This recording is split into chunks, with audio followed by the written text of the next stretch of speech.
Question I've been hearing a lot lately is, couldn't an all-powerful God simply just forgive sin without there needing to be a sacrifice? And why did God require a blood penalty to appease or pay the price for sin? If God is just all-powerful and all-loving and all-merciful, couldn't he just simply forgive? And why do we even need to repent? Actually, a few things that I would want us to consider as we wrestle with this question is, well, we have to remember that we rebelled against God. Sin entered in Genesis 3 when Adam and Eve sinned and rebelled against God. And what does sin do? Sin ultimately leads to death. Romans 6:23 says this, for the wages of sin is death. It leads to this separation, is this distortion in our relationship with God. We have to treat sin as serious because sin causes death. What do? Are we just stuck in our death forever?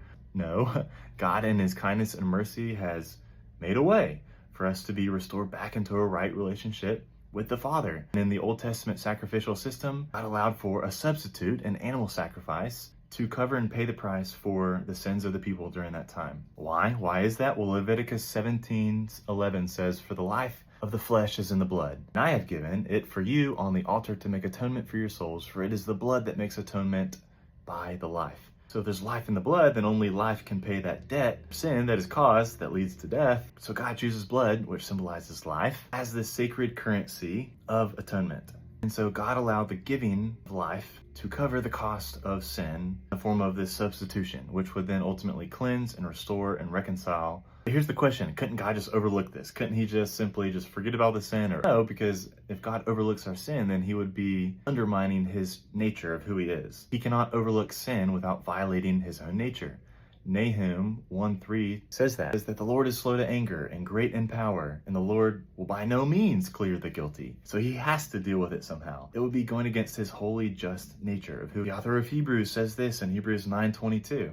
Indeed, under the law, almost everything is purified with blood, and without the shedding of blood, there's no forgiveness of sins. You may think that this is this cruel and inhumane thing. Hopefully that should point even more to the magnitude and the beauty and the foreshadowing of Jesus paying that price and spilling his own blood so that we don't have to. So, in God's divine justice and mercy, he sent his son Jesus to this earth to be the true substitute for our sin. In divine justice, sin is fully dealt with at the cross, and in divine mercy, the guilty sinner goes free.